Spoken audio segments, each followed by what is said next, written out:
Today we meet God revealing his plan and making a promise, but as well encounter guys, the chief priests and their team plotting to end Jesus' life. So we see as God plans to restore in Ezekiel 37, the chief priests intensify the plot to take him out. In the meantime, the people, as we see in the gospel, are hoping and waiting. Will he come to the festival or not? The tension has never ceased to exist. There will always be these three strains to any situation: the good, the bad, and the ugly. There is always some form of plan, or the more reason to stick to prayer. For in our back, there are people plotting on how to end our life or destroy our initiatives, just like it was in Jesus' case. And it's not because he had done anything wrong, but they are feeding in on their fears and insecurities. Hear what they say: the rate at which he's performing miracles is troubling. This was after he had raised Lazarus from the dead, and this was the talk of town. So how can you stand to fight a man who raises up the dead? In the meantime, there is a body of good human beings who benefit from your good works, but are silent. The silent majority. They are either fearful or just disloyal beneficiaries. They can't defend you, but they would gain from your courage. Kinda there on the edge. You can't count on them. They're simply wondering, will he come to the festival or not? They can't put up a fight for you, but they know if you show up, there is good stuff. But here's the good news. There is a God working behind the scenes towards your well-being and restoration, as underlined in Ezekiel 37. The God who takes initiative on our own behalf. This beautiful and hope-filled prophecy of Ezekiel 37:21-28 speaks directly into both the brokenness and the deep longing of God's people. It's a vision of restoration, unity, peace, and God's enduring presence, not just for Israel, but a message that resonates deeply with us today. At the heart of this passage is God's initiative. I'm going to take, I shall gather, I shall make, I shall cleanse, I shall be their God. The people had been scattered,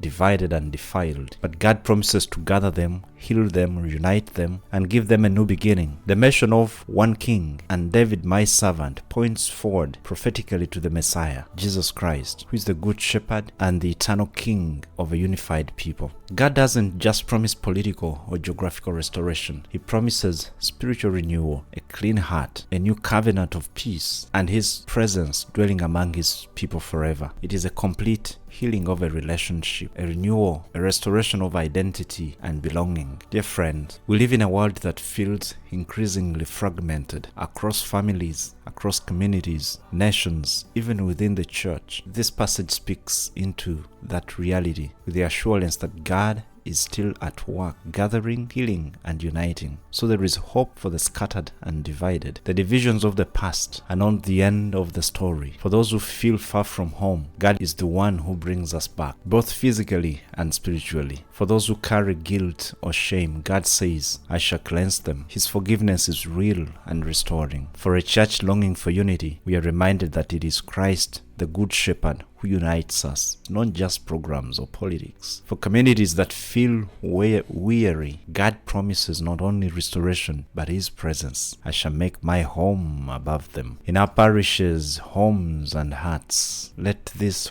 shape how we live now. Work for unity with humility and grace. Turn away from idols, those habits or priorities that quietly replace God in our lives. Receive God's forgiveness and offer it to others. Make space for God's presence in our homes, in our gatherings, our personal prayer. This is not just a distant hope. Through Christ, God's sanctuary is already among us, and his peace, his covenant, and his presence are already being fulfilled, even as we await their fullness. The immediate context of this scuffle, this exchange between Jesus and the scribes and the chief priests and teachers is the raising of Lazarus. The miracle of Lazarus' rising should have been a moment of joy and awe, and for many it was. Many of the Jews believed in him, and this was the problem. But for others, it was a moment of fear, a threat. And so the religious leaders gather not to marvel at God's power, but to ask, what are we going to do away with him? This is often how fear works in us. When something we can't control touches our world, even something good, we become defensive. The leaders were afraid of losing the temple, afraid of Roman retaliation, afraid of what might happen if too many people followed Jesus. They tried to protect what was sacred, but in so doing, they missed the very presence of the Holy One among them. And yet, in the midst of their plotting, something remarkable happens. God speaks through human fear. Caiaphas, thinking politically, says it is better for one man to die for the people. He meant it one way, but God meant it another. This becomes a prophecy of love. Jesus will die for the people, not to protect the temple, but to become the new temple. Isn't that beautiful? He dies for the people, not to protect the temple, but to become the new temple. Not to save a nation from Rome, but to save all people from sin and death. He will give his life to gather the scattered children of God. Jesus knows all this. He knows they are plotting. He knows the cross is coming. Still, he does not run. He withdraws to a quiet place, but only for a time. The Passover is near, and he will come. He will walk willingly into suffering, not because he must, but because love compels him. This gospel invites us to reflect honestly. Where does fear hold more power in my heart than faith does hold? What am I trying to protect, even from God? Am I open to the idea that God may be working even in the mess, even in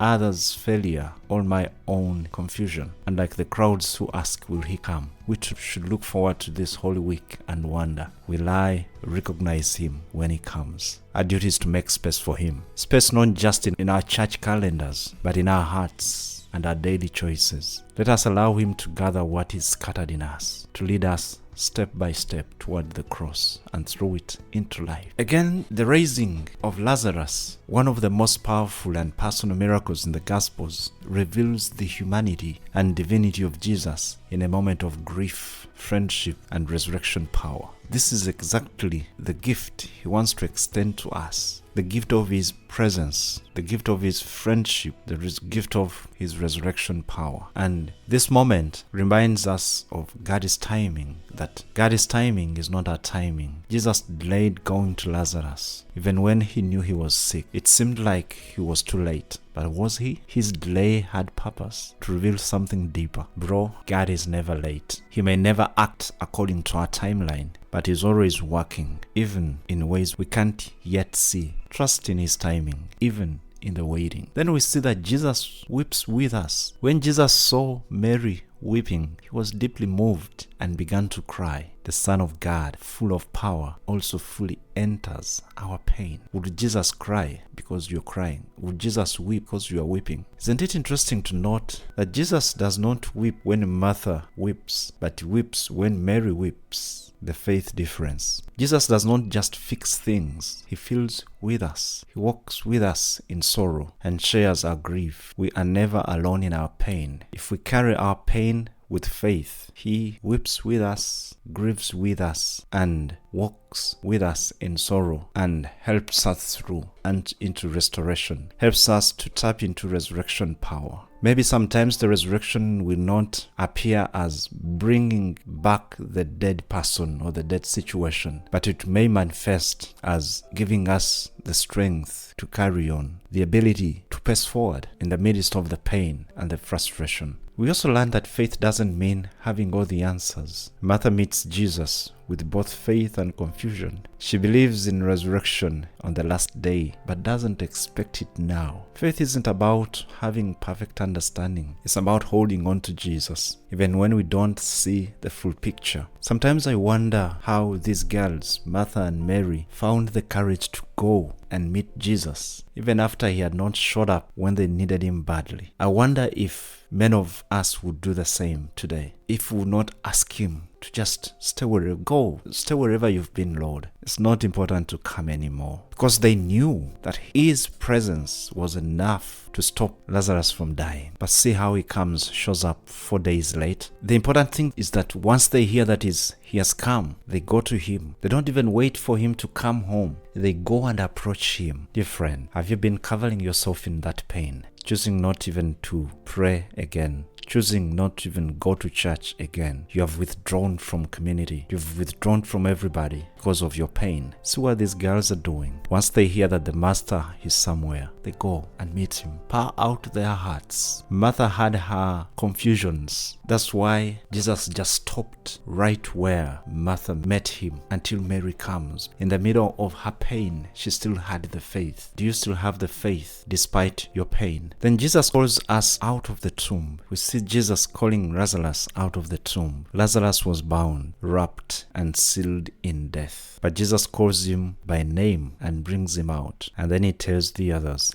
and bind him and let him go. Jesus can call life out of what seems completely lost. No situation is beyond his reach. And when he brings us back to life, he invites us to help unbind others, to bring healing and freedom to those still wrapped in sorrow, fear, or sin. We also see that love is at the heart of every miracle. The entire story is soaked in love. Jesus' love for Lazarus, Mary, and Martha. His miracle is not just about power, but about deep relationship. How deep is your relationship with Jesus? God's work in our lives is always rooted in love. Miracles aren't just signs, they're expressions of his personal care. And then finally, resurrection is not just a future hope, but a present power. Jesus says, I am the resurrection and the life. He doesn't say, I will be. He says, I am. Eternal life begins now in relationship with him. New life begins the moment we trust him. We don't have to wait for heaven to experience hope, healing, or transformation. It begins now. Are you ready this Holy Week? Open your heart to a possibility and reality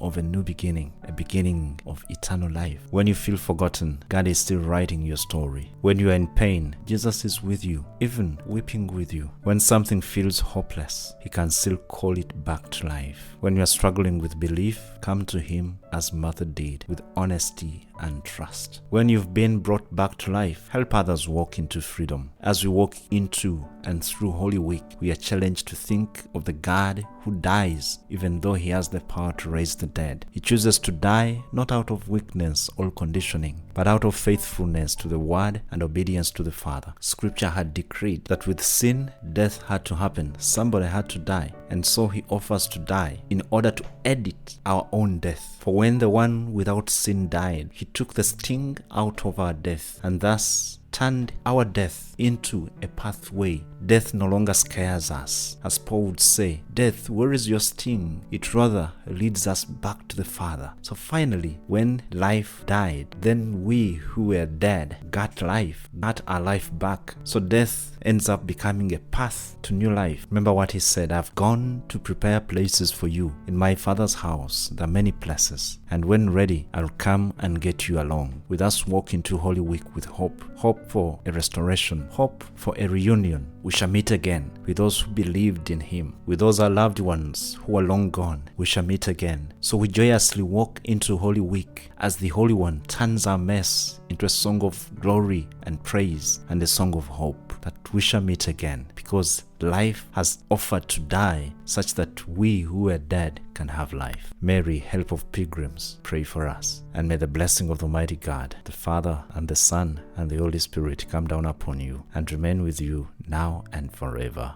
Amen. Shalom.